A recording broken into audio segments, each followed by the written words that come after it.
have an awesome night tonight with two featured poets I'm really excited to introduce to you. So we're going to start with one of them, and that's Erin Moore Ellis, scholar, activist, organizer, facilitator, poet, and performing artist. They hold an MA in religion, ethics, philosophy, and recently completed their PhD in theater studies from Florida State University in the historic Anaika and Apalachee and Muskogee land, now called Tallahassee. They now reside in Timucua and Seminole land, known as Orlando, Florida, where they teach theater and religious studies at Valencia College. They are in the production team of Descolonizarte Teatro and a professional Latinx theater company, and work as a facilitator for the Orlando-based Peace and Justice Institute. They serve as a point person for Justice, Equity, Diversity, and Inclusion, or JEDI, initiative in Tallahassee-based historical and educational theater company, Theater with a Mission, and continue to develop performance-based laboratory research on embodiment and radical ethics while actively cultivating the use of poetry to engage and mobilize intersectional solidarity liberationist praxis. They recently started working as a coordinator for the Take Action Institute at the Holocaust Memorial Resource and Educational Center of Florida. Please welcome Erin Moore Ellis. Hello, everyone. Thank you so much for being here. Just going to move this slightly. I'll start by just saying that these are trying times for celebration. It is Pride Month, it is Juneteenth, it is Father's Day, and yet we have all this legislation in our state legislature. We have mass shootings.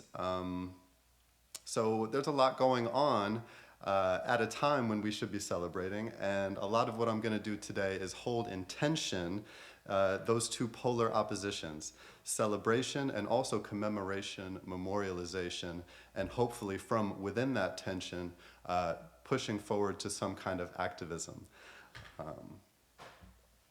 And before I continue, I guess I'll just, for the trigger warning aspect of what I'm going to say tonight, it's going to kind of run the gamut. So it's going to go from like sexy intimacy to the violence of our settler colonial creature commodity violence. And there will be a lot of existential dread woven through too, so be warned.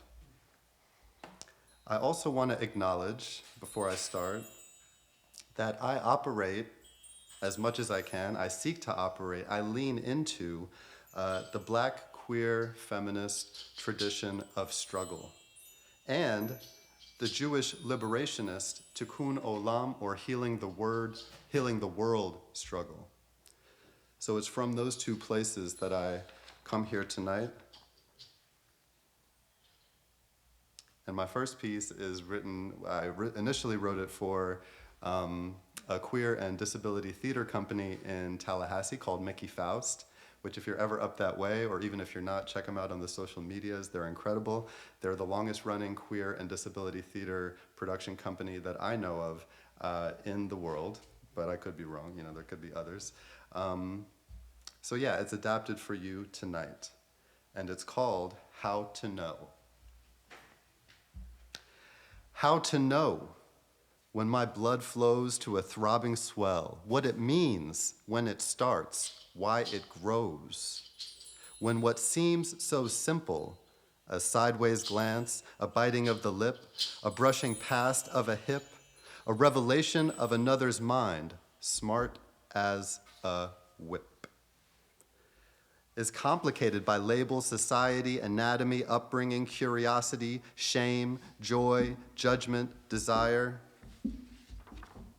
Ha! Yes, indeed, I get hot under the hood. I swell and surge with urge, especially when I'm all alone in front of my mirror, getting together with my many selves, wearing my heels and my Carhartts, my power suit and my mascara, my panties and my Wranglers, my cock and my fury, my hats, my necklaces, my rings, my tops, my bottoms, my boots, and my hoops, my other face, my clown suit, my refusal of disgrace, my multiplicity, my singularity, my community, my solitude. Oh, for the love of the juices that run down my legs, for the love of the juices that run through my veins, we'll let confusion reign for the outside observer. No mind, teehee. Because when I see me's, I see beyond the bound colors running side by side up and down our rainbow plus flags. I feel stronger than the lines that separate those billowing stripes. I feel more brazen than any single flag variation. How to make this multiplicity a proclamation? I desire across the segregation of colors, seek more than mindless swipes, need more than partisan politic mediocrity.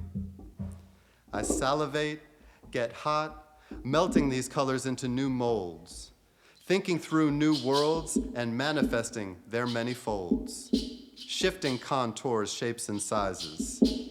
Temporary ephemerality blesses me, yes, and in my shifting multiplicity, I am eternally grateful for all of my pulsing, swelling, pumping, flowing, moaning selves, all of my many me's.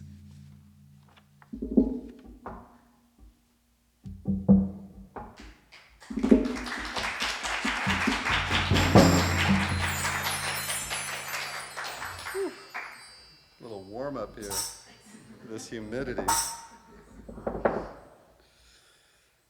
How are y'all doing tonight? Doing all right? I should also, whoop, that one's not gonna work.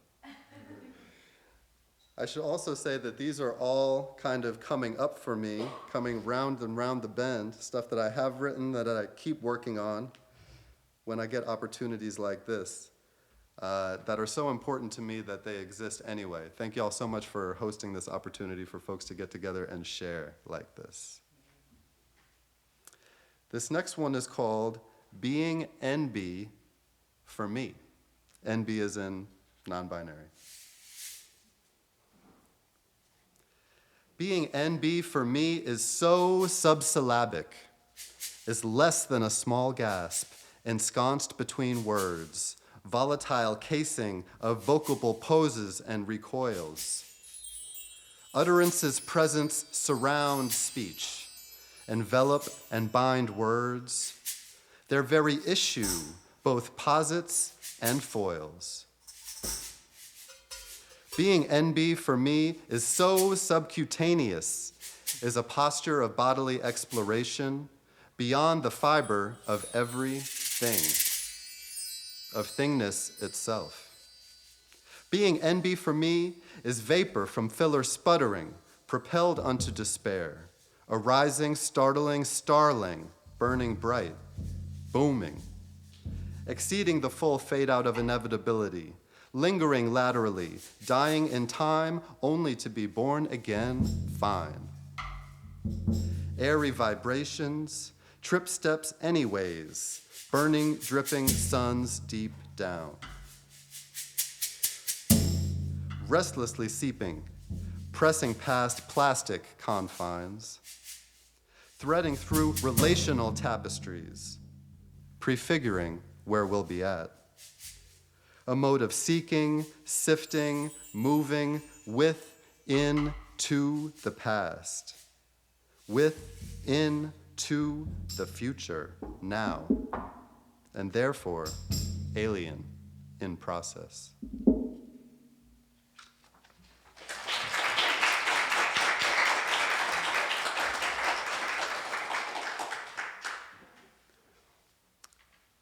This next one is called Gettin' Religion, or Trepidation at Tightrope Dangling Toward a Living Horizon of Ultimate Moments. Hanging on to the concave light of a sliver of a moon, counting the nights as its fullness draws near, trying to survive past lives before inevitability drops me from the coming twilight, over the edge and below the horizon. Approaching a point of no return where future's cadence is clipped and clops resound in a rat race, always already fixed. Tightrope stretched between a holding on and a falling off. Future out of focus, set in high relief, itself becoming mere sheer veil, held taut and catching hell. Struggling above the horizon, below and betwixt this tension, atop the abyss and deep down in the storm, every movement matters.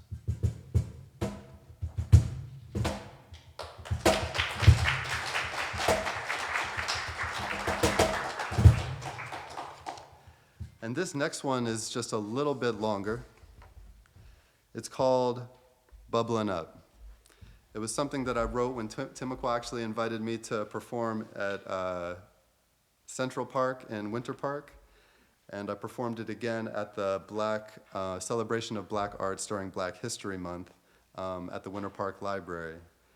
And it's called Bubbling Up because it's what's moving me now, it's what's coming up for me now. And so it's always revising, always changing, and here it is. Where am I from? Nameless ancestor apparitions funneling me into this bubbling up and begging the question of me. Where am I from now? With never-ending tours, crossing inherited colonial causeways, on steel birds cutting cross skies, on caterpillar rockets shooting through mountains, village township forests, and city streets. Where am I from now? Born unto New York, bred unto Tejas, bound to be dipped in the sea in La Florida repeatedly. Now here, Timucua, Seminole, Muskogee, Miccosukee land, a settler, aquí. Easy, in so many ways, yes, and ultimately with unending difficulty, between my geographical end runarounds, I daydream of aspirational origins, of the possibility of an indigeneity within me, alien to all this, rooted in a branching, spiraling out, into a place where I desire to come from, a trajectory I know I must follow. Somewhere far afield from the visceral evils that abound, because I realize that such travesties are where I come from. Even more than my terrestrial stops along the way, more than any, quote, home where I stopped, slept, squatted, supped, thrust, and danced. This vessel, this stranger, these me's, my multiplicities, I am fully. Born, bred, bound, and dipped, repeatedly, in a non-consensual commodification, quote, culture that surrounds me. We are initiates, baptized, sanctified, and glorified in its haunted houses of torture porn, poverty, police, and violence, exploitative, extractive industries and economies, felicities. I, you, we grow up on it. Can't seem to get enough of it. Makes sense then to get off on it. Click, add. Click, see? See. Click, click, bye, bye, bye. I, you, we, as Zach De La Rocha says, got a bullet in the fucking head. I got to see that if I'm anyone from anywhere, if I'm somehow born, bred, bound, and dipped in this, I then have to be, must be, other, worldly. Other than my assimilation to the zombie apocalypse that already happened, that keeps happening, again and again. 1492, 1619, 1776, 1821, 1848, 1933, 39, 1945, 48, 1955 to 1973, 1991, 2001 to 2021. Too many to list, but a few big ones where I come from. With each blood-bought gold nugget and the broken bones, blood, sweat, and tears spilled for spices and teas, colonial contraband from diamonds to cell phones to bananas to basic-ass t-shirts, electricity, gasolina. Idiosyncratic ideations bubble up from beneath a mycelium-mounted, wrap-around soft moss blanket malaise. Impossible to impart what bubbles up. To incarnate it, to embody the fascia, fibrous connectivity threading through everything. Ha! To even begin to intonate, let's start there. How to communicate the epistemological bombs my daydreams drop, plant, and detonate. Perhaps only unintelligible whispers from an alien, un extraterrestre, can summon the sense I seek to make when I try to wrap my mouth, mind, heart, soul, and sinew around Masafir Yatta land grabs, Sheikh Jarrah evictions, Yom Kippur lockdowns, bombs for the world's worsts, plastic islands, cruise ship dumps, refugees turned away, people kept in cages, bottom line. Tips of the so-called first world, not so proverbial iceberg. Melting to floods, to slough, sludging, spiritual sung to military march drumming. 5, 6, 7, ain't it something? Abandoned Gulf tankers more sturdy than supposedly reinforced shores. Cries for justice dismissed as hysterics. And German shepherds let off leashes. Pipeline security companies, unaccountable polices. Caught on tape like Rodney King, like George Floyd, like so many killed by unaccountable wannabe bosses. With oh so many limbs sweeping, quote, street debris to, quote, sanitize cities. Dustbinning precarious lives, clearing makeshift memorials, and then capitalizing on that shit. Obscuring what pops and shocks and opens up and unveils, quote, our, quote, civilization's bloody trail. Current running red today. Unimaginable losses, their screaming absences testifying to our everyday depravity. Our thoughtless expediencies and self-gratifications, our very own home-sown and ever-growing invasive internalized colonization, our acculturation to a cult of commodities, and its requisite unaccountable bloodletting, sacrifices on the asphalt altar, our ancestors, our earth, our children, our siblings, ourselves, each and every one of us anointed, born, bred, bound, and dipped repeatedly in its orders, swaddled, then clothed in its vestment cloth, as penitents, as believers, as priests, or as heretics, anathema to its power. If there's a goddess beneath the pavement, let them speak of our unimaginably cruel commerce, our unforgivably inhumane creature comfort economy of desire. Let them speak of the blood running through our, quote, clean streets, of the preventable deaths made manifest by what we ingest and into what we invest, into what we innocently digress. Of the people pushed aside, of nature pulverized by pen strokes, kangaroo courts, bulldozers for, quote, progress, quote, development, quote, beautification, our bountiful buildings, our cathedrals, our steeples. Let the potential goddess beneath the pavement ask, and let us answer. When will we return to our otherworldly selves and reclaim ourselves altogether alien to our born, bred, bound, and dipped? Globalizing, commodifying, consuming, militarizing toxicity, and ourselves wrapped up in it. Where am I from now? How about you?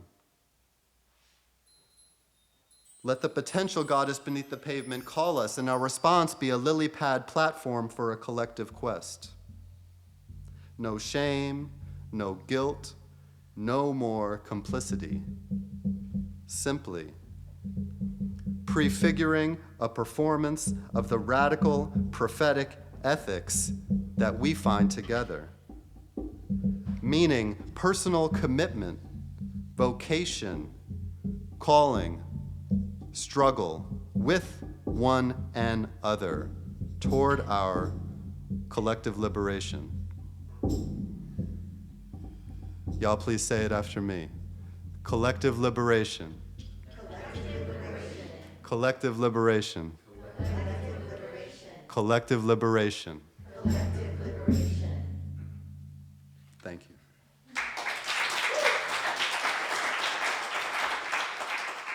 And I'm really excited to introduce to all of you Slim Truth, who's an Orlando poet, Puerto Rican descent. She's always felt like a narrator to everyone's life. Her poetry reflects that. A lot of her pieces are showcasing struggles and issues that she sees around her, whether they affect her personally or through another party. She likes to show how we are all connected. You never know who is listening and who needs to hear your words. Please welcome Slim Truth.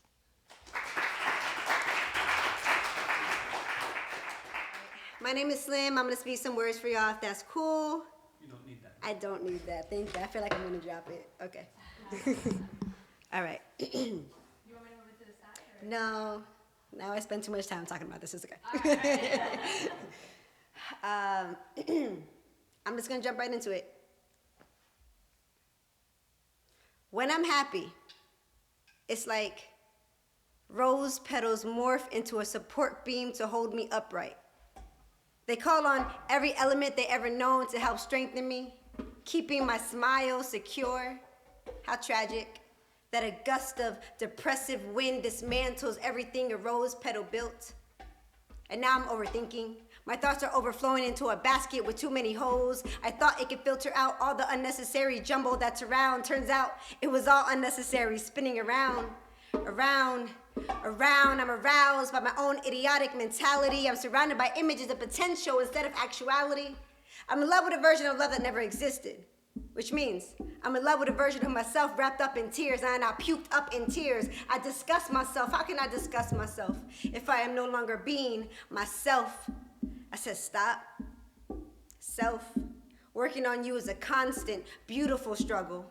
I searched for affection under every stone I saw, and all I found were dead flowers wrapped in self-loathing. I can't properly write a love poem because I haven't been in love properly. I just run straight to the end of the story without living in my reality. But once I found how incredible real time actually was, I swear, my 2 feet lifted, 2 feet off the ground. I'm too happy for a frown, morph my smile to a crown.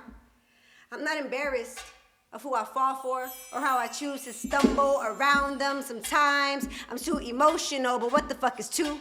I guarantee the same emotions resides inside of you. You know what feels better than love? Peace. There were pieces of myself that I stripped apart to fit a life that wasn't meant for me. Now I make my life fit those pieces. What a flex to find love and let it go for personal growth. What a flex to be a light for someone else's soul beaming, heart beating in unison. Cherish your connections, defeating all obstacles, muffling down the sounds of irrational fears. It's effortless. The less I think about the lesser efforts that others barely pour into me, the more my cup fills up on its own. This flex is forever. It's turning into a love poem. I'm loving my poems properly. I'm living through my metaphors. I'm knocking down barriers. I'm loving myself in stereo. My tongue makes no mistakes. It is the strongest thing about me. Take that however you wish. I speak my future with confidence. Sometimes it's long-winded, but what good is passion if it doesn't leave you breathless?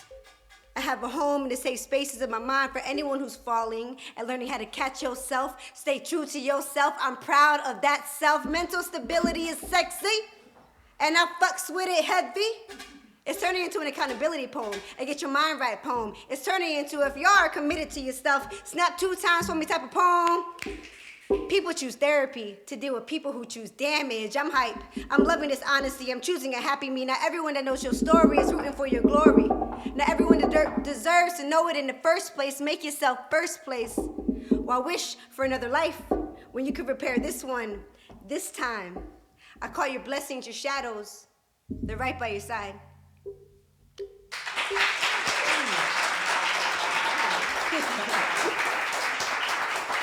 Another one for Luis.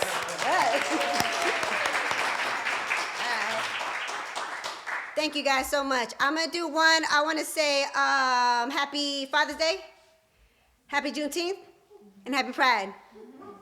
And happy Pride again. So this is for the fathers. I have a father, a man, a shadow that made it possible for me to be born.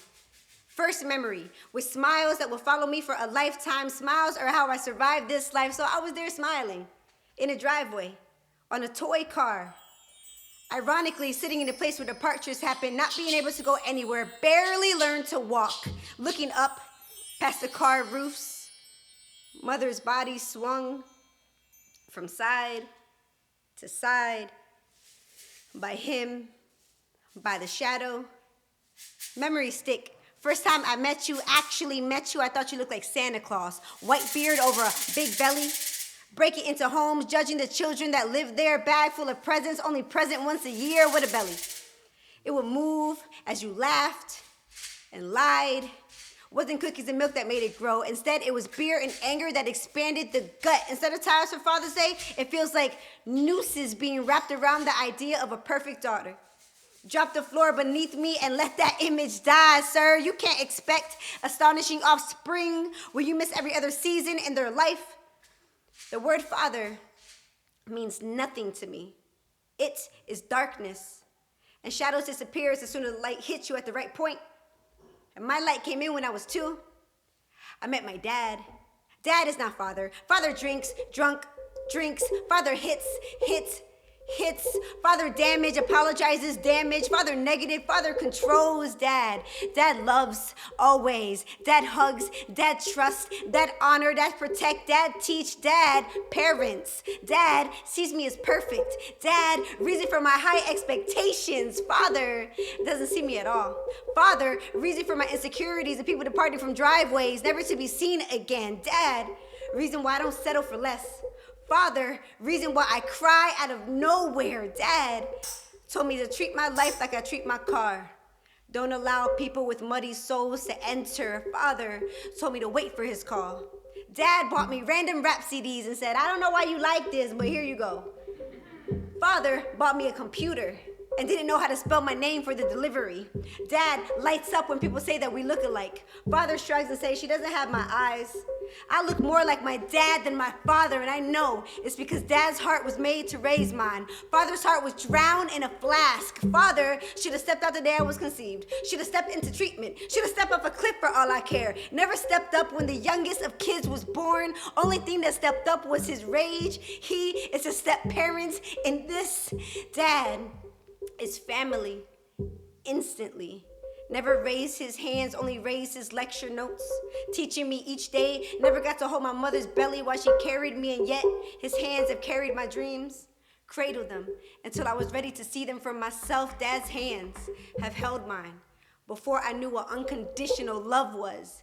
Dad just lived until he found me.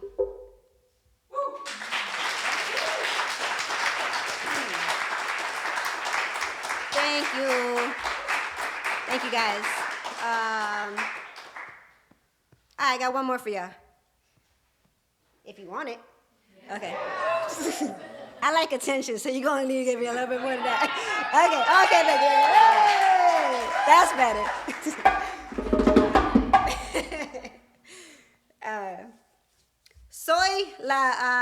Soy boricua y dominicana.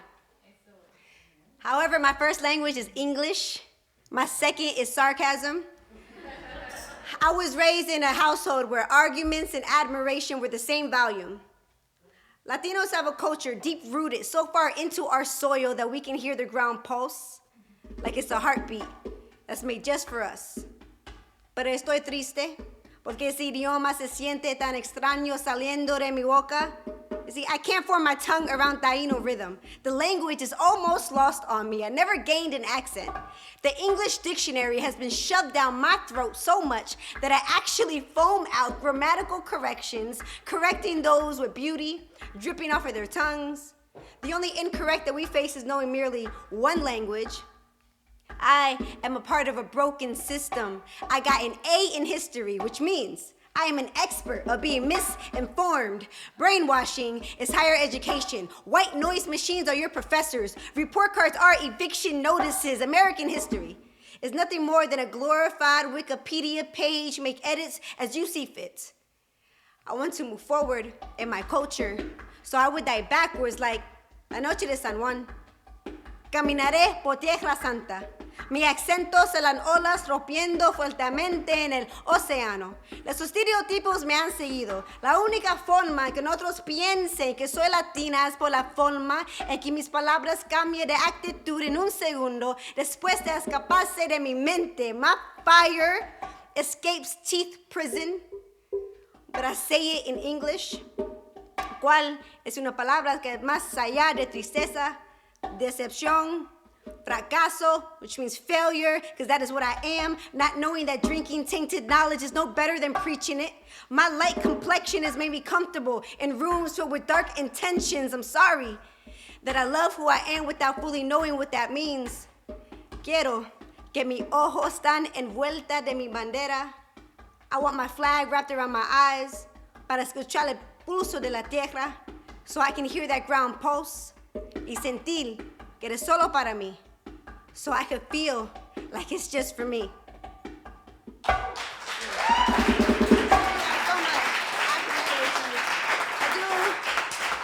Thank you. Now we start our open mic section, which is really important for us because we want all of us to be able to have a space to express ourselves. And Lauren and I, we wanted to make sure that we could be our true selves. So definitely this is the place to do that. So I'm going to invite S. Marie, who's going to be doing some poetry. S. Marie, where are you? Yes. Hi, this is my first time, so I'm just going to do this one.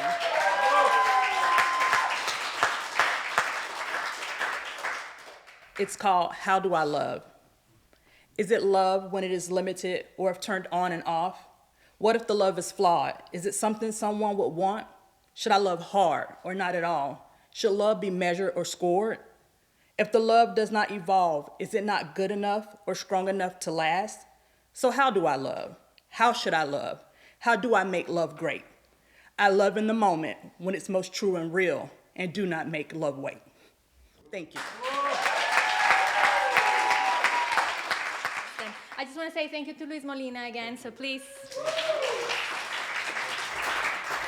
We love Luis, and Luis plays with Descolonizarte Teatro, so we're very excited for him to be here. All right, now I'm going to invite Brian from Realize Serenity, who's going to be doing a meditation reading. The earliest memories I have are of something unspeakable. And I never confronted my demons over that. My entire life, I purposely, and this is 5 years old, I purposely made myself overweight and unattractive for many, many years. And I never had a father after that, and never met him. He was placed in prison and died there.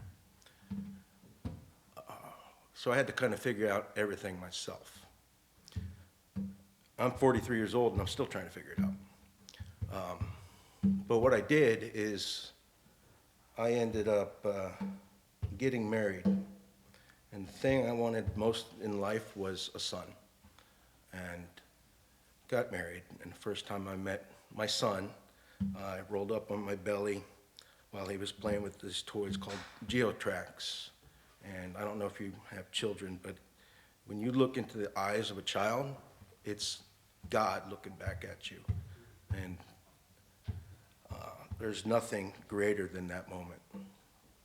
But because I did not know how to be a father or a husband or anything else, I I let my anxieties and my demons and everything eat me alive.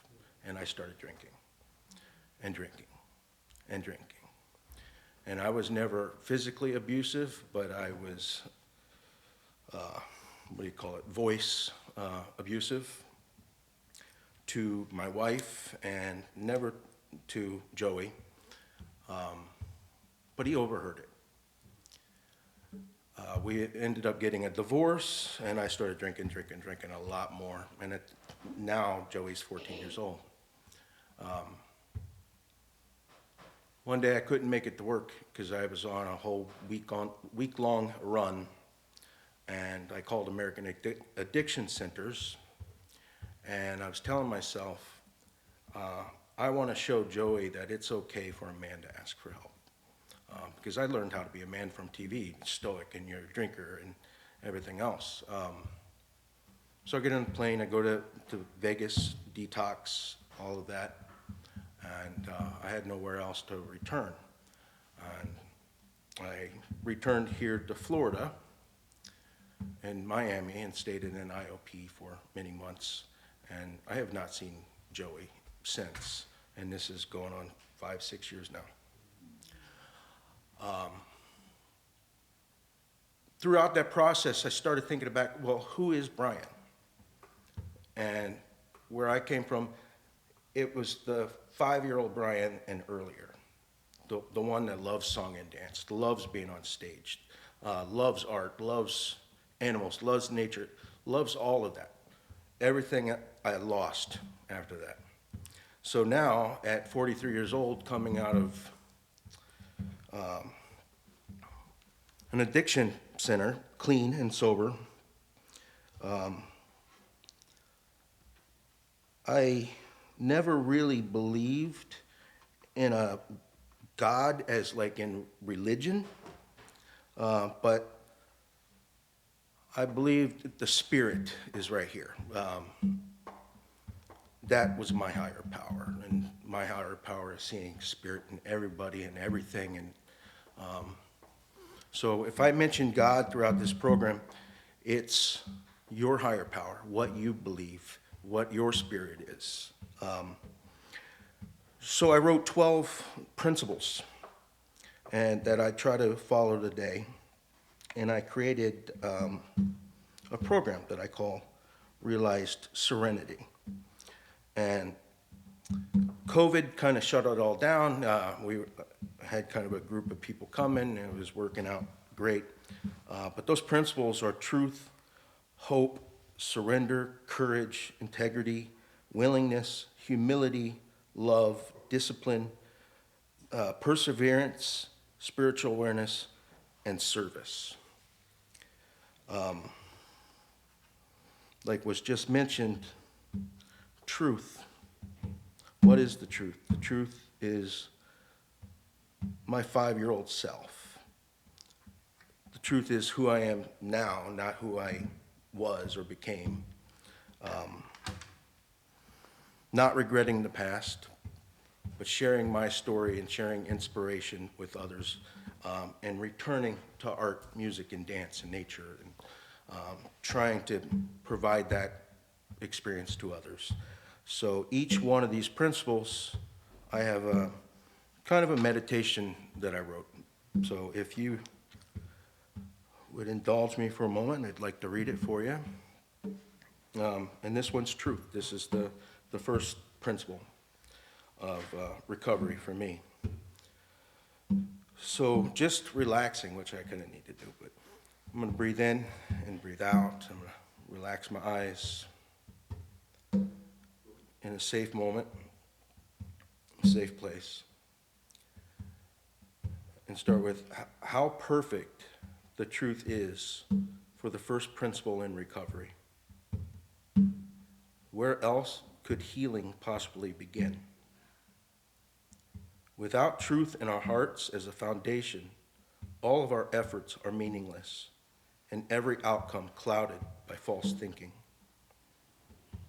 The beauty of the truth lies in the complexity of the word and in everything it entails.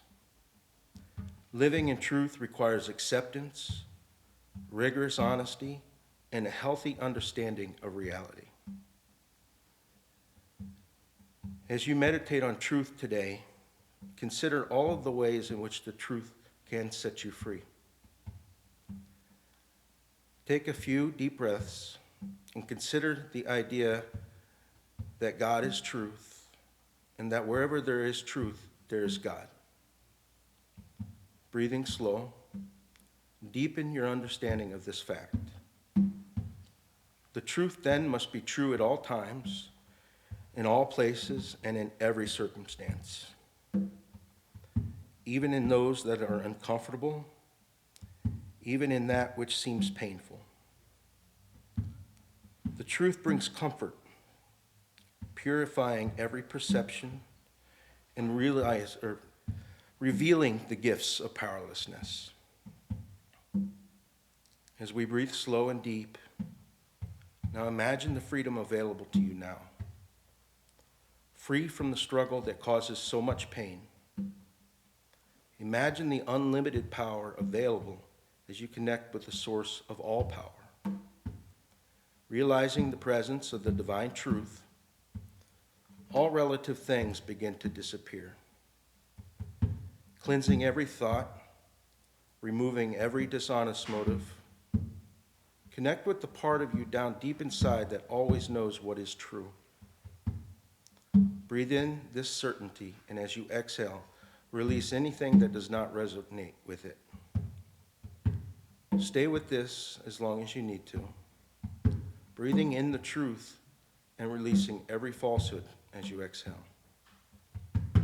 Breathe in acceptance and exhale strife, releasing the need to control anything. Breathe in what is and exhale every lie, every illusion. Breathe in the truth and always see in everything exactly as it is, observing in perfect peace the way things are right now. Fully appreciating the opportunity, the gift and blessing in every situation. The truth, always present, directing every experience and outcome to the highest good. Affirm this now as your foundation. The truth dwells in me and in everyone I meet. It is absolute and present in all things and in all places. Spirit is expressed and manifests itself in wisdom, perspective, honesty, acceptance, and peace.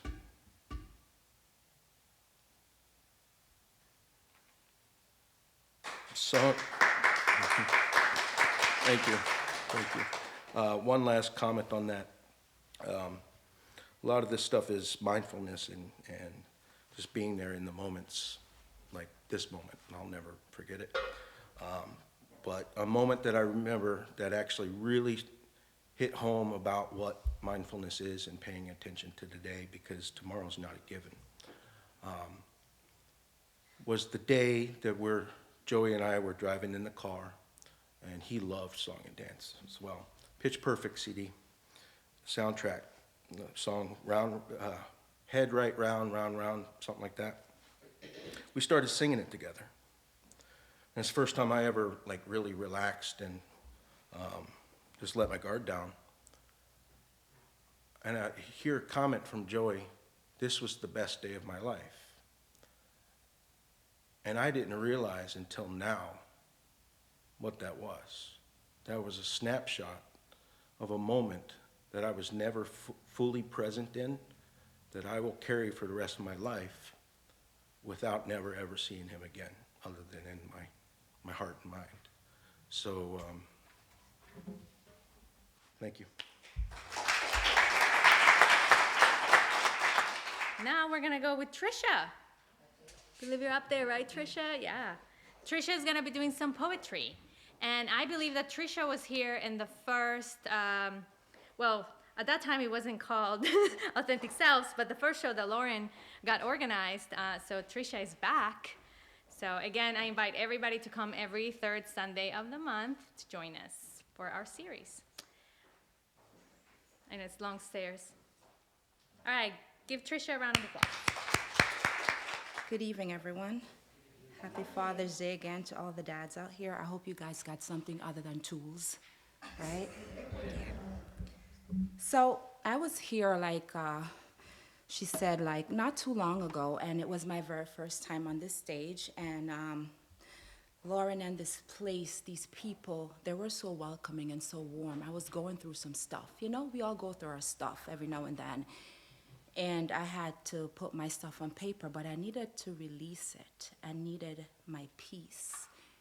And she allowed me to be on this stage, and when I left here, you know, Lauren, you had the audacity to have me thinking that my feelings were validated. And now the world is in trouble. Because if you impact me in any form, good, bad, or anything, you're going on paper. I'm writing about you, okay? So, with that being said, I have two short pieces I want to share with you. And this one came about when I was praying. I have a little altar in one of my closets that I don't really go anywhere, so I don't have clothes. So it's just there, and I pray in it a lot. And then just came to me. I was talking to the Lord, and it was as if I was speaking poetry. And anyway, this piece just came to me, and I just wrote it. And this one is called My Prayer. Here we go. I was audacious enough to think, I got this. With burning arrogance, a pillar of pseudo-strength, all the magic associated with all this melanin, and the backbone of ancestors I've never met. I stood tall, from 0 to forget 60. From 0 to infinity, I took the world head on with all the flesh in me. How quickly I was humbled.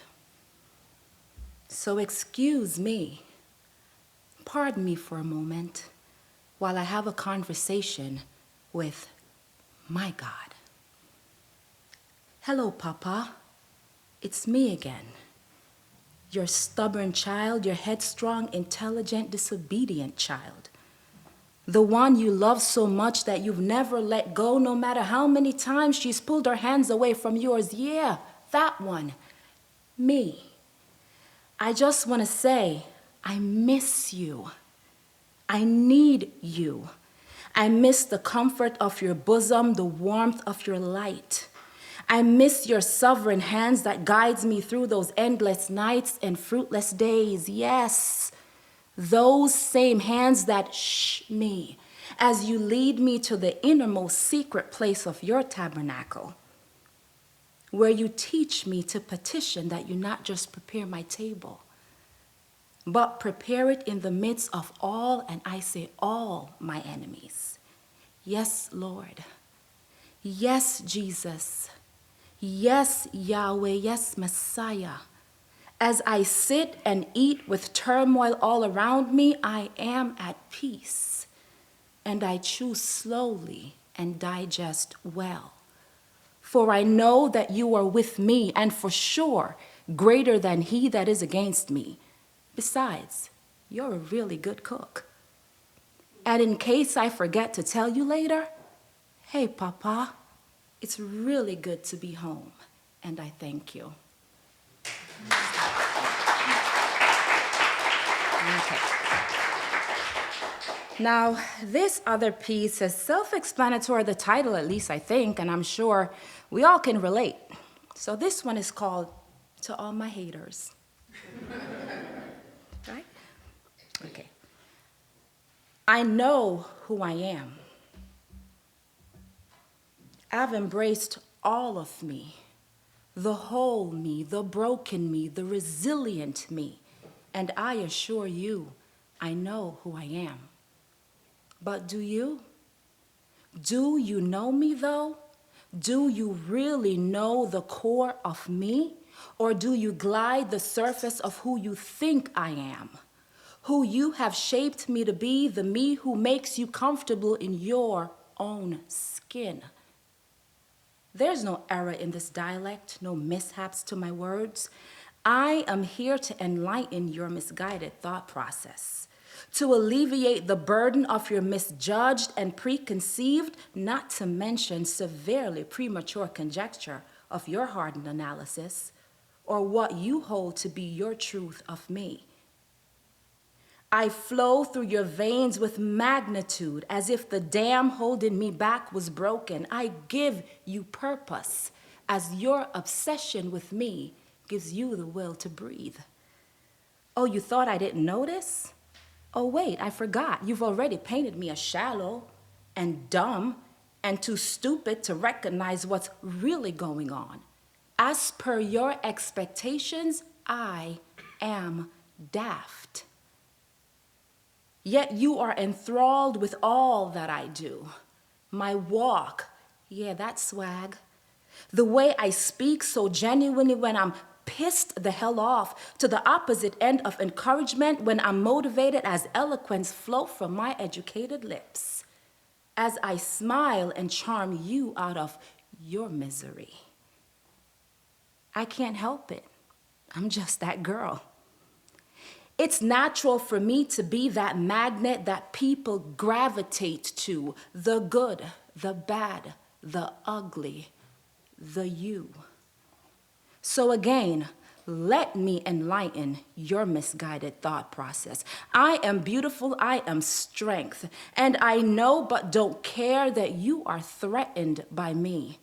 Not my actions, not my achievements, not my possibilities, but me. You are threatened by me.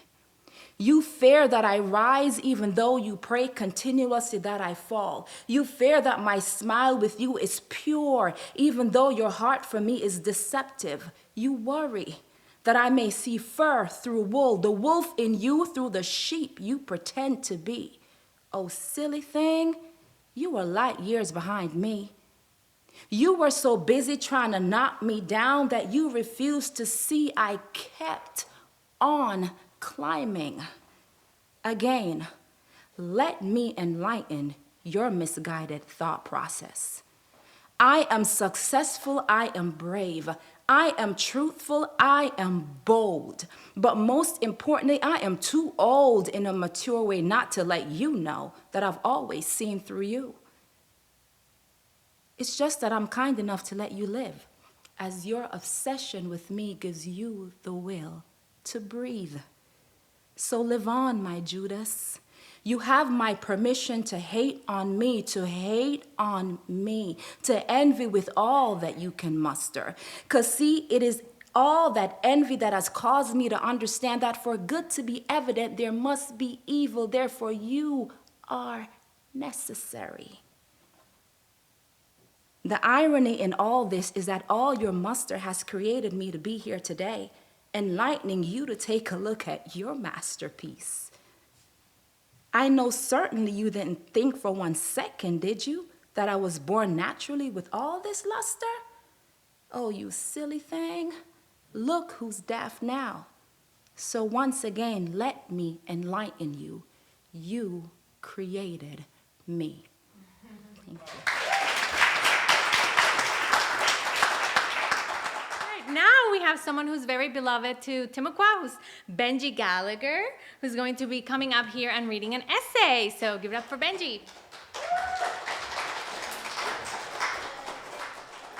Hello, everyone. My name is Benji Gallagher, and this is really quite amazing. Just everyone's energy and their own craft on this stage is amazing.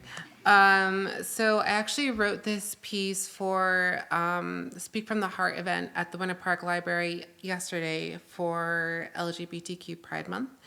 And I'm going to be reading it today. And it has to do with ancestry and the history and lessons that I learned, but also just on this momentous day as it is itself.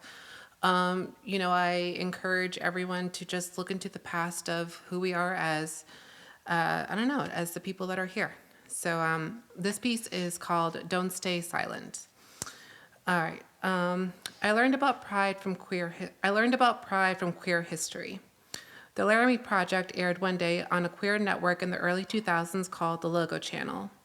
Logo was produced for LGBTQ people that featured shows like RuPaul's Drag Race and reruns of Will and Grace. The channel also played independent films like Heavenly Creatures, starring a young Kate Winslet, documentaries about gay parenting, and of course, docudramas like The Laramie Project. The channel acknowledged a part of myself that others ignored. No one educated me on the history of LGBTQ pride. Queer people fought for equal rights while also seeking compassion from their community. These topics confused me as a young man.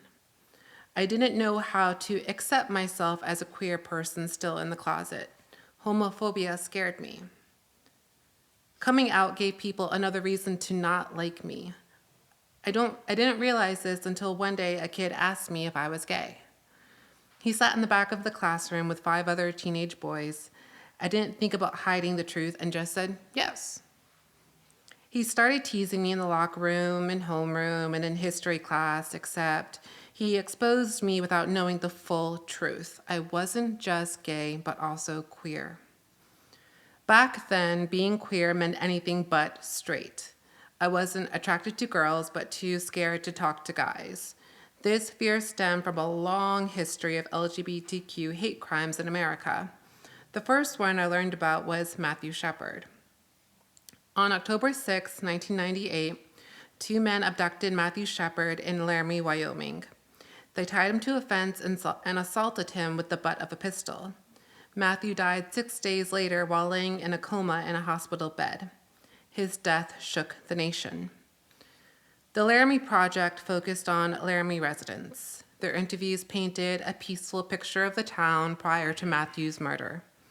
No one understood why anyone would kill Matthew except that he was gay. He wasn't supposed to exist. Laramie residents like Zubeida Ullah said, "We need to own this crime. We are like this. We are like this." Ullah, a Muslim American living in a small Midwest town, sat in a circle with other young people discussing the tragedy. Grief exposed them all to hate. The murder proved that hate crimes existed because of a person's sexual identity. LGBTQ people provoked people to think outside the heteronormative box. They inspired Americans to live an unconventional truth about love.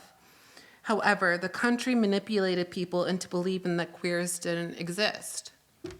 Homophobia already prolonged the HIV/AIDS epidemic during the 1980s. The Don't Ask, Don't Tell policy took effect between 1994 and 2011. The military discharged more than 13,000 gays, lesbians, and bisexuals between 1994 and 2009. The policy practiced tolerance at the expense of pride. Meanwhile, faith-based groups like Love in Action promoted a cure for homosexuality. They believed that being gay was a sickness. Their treatments included electroshock therapy and other horrific things. The ex-gay movement gained momentum. Meanwhile, the silence made queer voices harder to find. I only discovered the Logo channel because my parents paid for premium television. Their resources affected my growth as a queer person of color. They also encouraged me to learn more and speak out against hate. The Don't Say Gay bill that Florida Governor Ron DeSantis signed in March of this past year is alarming. The bill mimics a Don't Ask, Don't Tell policy, but in the wake of recent tragedies. The word gay affected billions of people after June 12, 2016. DeSantis ignored 49 names when signing the bill. Instead, he used the LGBTQ community as a platform to preach a conservative agenda, but he couldn't affect the truth that a community comes together after tragedy. The Matthew Shepard and James Byrd Jr. Hate Crimes Prevention Act of 2009 took effect the same year. Barack Obama repealed the DADT policy in September 2011. Gay marriage was legalized on June 26, 2015. So, the truth that my queer ancestors have taught me about love, justice, and pride is how to fight for a better tomorrow. And with that, I will say that we will not be silent. Thank you.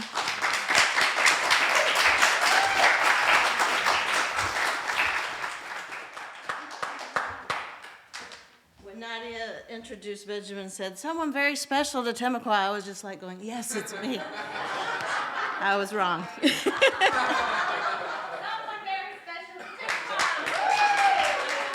So this is my first time on this side. So I'm not very nervous, though, because I've read a lot of poetry in my day. But I'm not reading one of mine tonight. I'm reading a poem by Sylvia Plath. So, daddy issues. But this is probably going to take you back to maybe your junior year of high school and the Norton Anthology of Poetry. Daddy, you do not do any more black shoe, in which I have lived like a foot for 30 years, poor and white, barely daring to breathe or chew. Daddy, I have had to kill you. You died before I had time. Marble heavy, a bag full of God, ghastly statue with one gray toe big as a Frisco seal, and a head in the freakish Atlantic where it pours bean green over blue and the waters off beautiful Nauset. I used to pray to recover you, ach, du. In the German tongue, in the Polish town, scraped flat by the roller of wars, wars, wars. But the name of the town is common. My Polak friend says there are a dozen or two. So I never could tell where you put your foot, your root. I never could talk to you. The tongue stuck in my jaw. It's stuck in a barbed wire snare. Eek, eek, eek, eek. I could hardly speak. I thought every German was you, and the language obscene, an engine chuffing me off like a Jew. A Jew to Dachau, Auschwitz, Belsen. I began to talk like a Jew. I think I may well be a Jew. The snows of Tyrol, the clear beer of Vienna are not very pure or true. With my gypsy ancestress and my weird luck and my Tarak pack and my Tarak pack, I may be a bit of a Jew. I have always been scared of you, with your Luftwaffe and your gobbledygoo and your neat mustache and your Aryan eye, bright blue. Panzerman, Panzerman, oh, you. Not God, but a swastika, so black no sky could squeak through. Every woman adores a fascist, the boot in the face, the brute heart of a brute like you. You stand at the blackboard, Daddy, in the picture I have of you. A cleft in your chin instead of your foot, but no less a devil for that. No, not any less than the black man who bit my pretty red heart in two. I was 10 when they buried you. At 20, I tried to die and get back to you. I thought even bones would do, but they pulled me out of the sack and they stuck me together with glue. And then I knew what to do. I made a model of you, a man in black with a Mein Kampf look and a love of the rack and the screw. And I said, I do. So, Daddy, I'm finally through. The black telephone's off at the root, and the voices just can't worm through. If I've killed one man, I've killed two.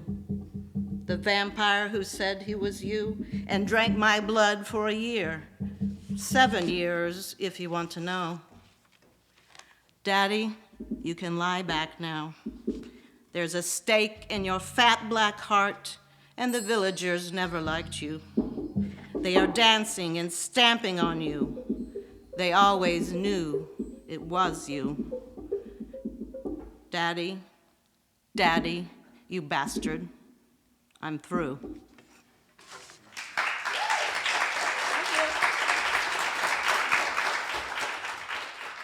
we have someone very special to close the night. And this is someone who has been here pretty much every night that we've had our poetry series. So Harold, please come on over.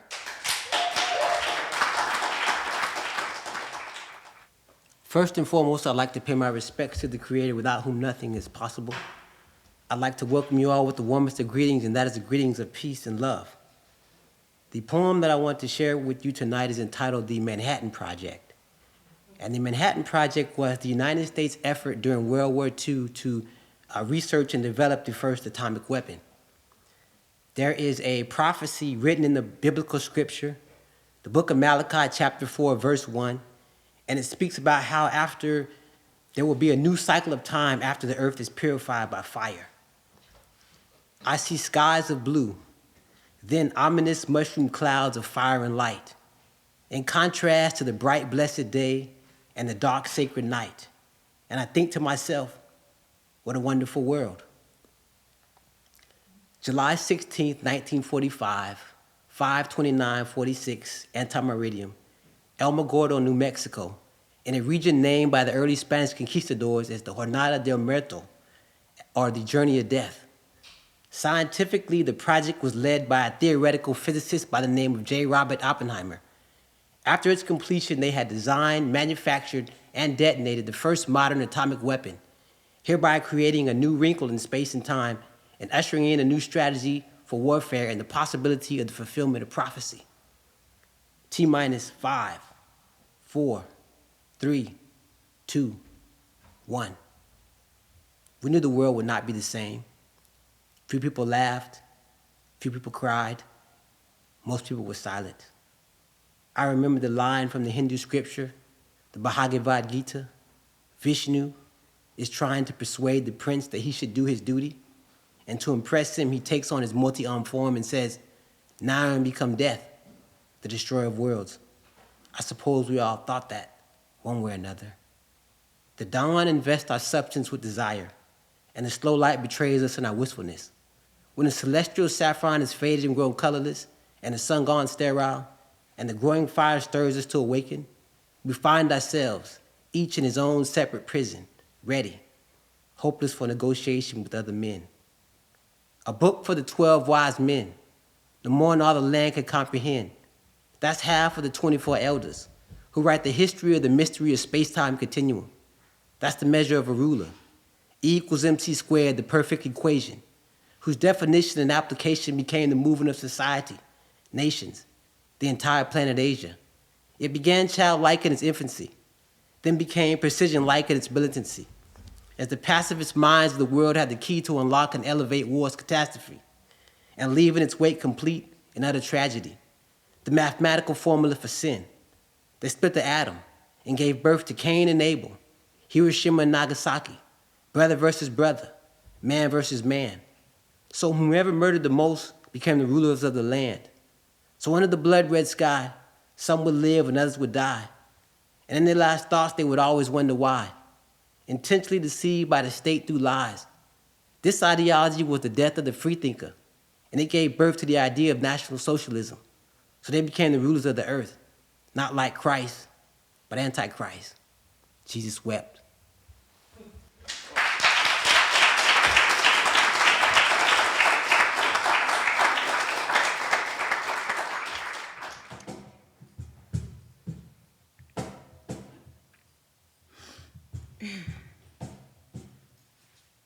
Lemonade. I have no words to describe this pain that lingers inside of me. If it were a sound, it would be as ringing bells on a Sunday afternoon.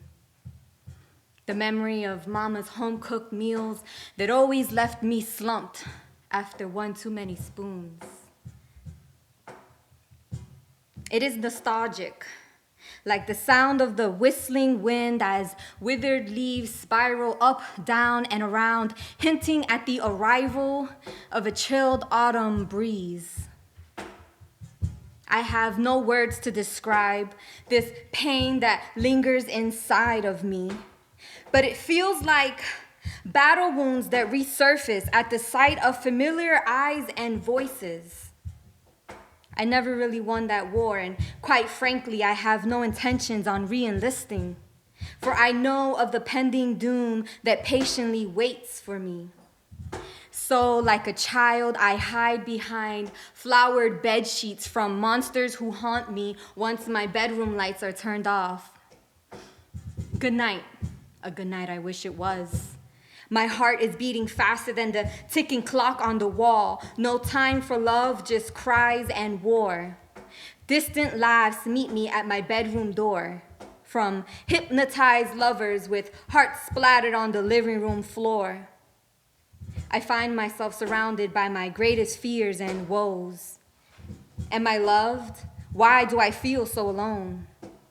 I have no words to describe this pain that lingers inside of me. But if it were a fruit, it would be a lemon, sour by nature. So I sweeten my aches and pains, and I sell them. That's it.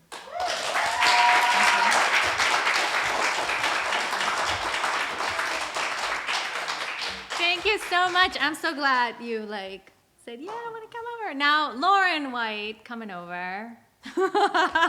So as I introduced Lauren before, she's the other person that organizes and hosts this show with me. So welcome.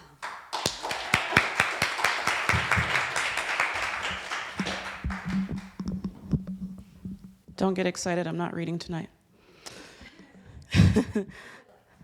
I said, yeah, sorry, right where I can't see anybody is where I'm supposed to stand. I wasn't gonna come up tonight, but apparently I can't help myself. I think some of you that have been here before have heard me say that this show has become something more beautiful than we ever intended. And we have touched LGBTQ, we've touched civil rights, we've touched mental health. We talked a lot about sex last month, and because we had an erotic poet. And I keep thinking that this cannot become a safer space, that we've talked about everything, and every time we have this show, there is just something else. And I want to thank everybody in here, this being the last show of the month. I want to thank everybody that's watching and supporting. Just to mention a couple people, I told you this yesterday, Benji, but I'm super proud of you. You've trusted me with your writing the last few months, and I appreciate that. It makes me very happy to see you come up and read. Trisha, thank you. I always appreciate knowing that I touch someone. I can't see you if you're looking at me, but I appreciate you. I appreciate that you made eye contact with me a few times. My voice is shaking. I appreciate your truth and your meditation about your son. I have really been struggling the last couple weeks. Some of you noticed that when I got here, I was not myself. I needed that. And I know a lot of you has said that this has been healing for you. You have been brave enough to share with us for the first time, and you have found this to be a safe and healing space, and it was very healing tonight for me. And I just want to say that I appreciate that, and I love that we've built this show. I love everybody's authenticity. It took me a while to be that person. The last job that I started, I was like, you know what, I'm just gonna be myself because it's so much easier. And I had a boss that didn't even blink an eye when I just said fuck in his office. It was so much easier than pretending I don't curse. And I want everybody to be that way. That's what I tell people now. Just it's so much easier to be yourself. Don't be exhausted trying to hold yourself in. And that's what we love about this show, is everybody being authentic and being vulnerable and sharing the deepest parts of themselves. So I had to come up here and say that for tonight, and hope you all hope you all are with us again when we start back up in August. So turn it back over to Nadia. Thank you, Lauren. Well, all I have to say is just thank you so much to Chris, to Benoit, to Timuqua for the family that's opening this home to us. Come back the third Sunday of the month. Slim Truth, thank you so much for being here. Aaron Ellis, Luis, Benoit, everybody, thank you, thank you, thank you. Come back.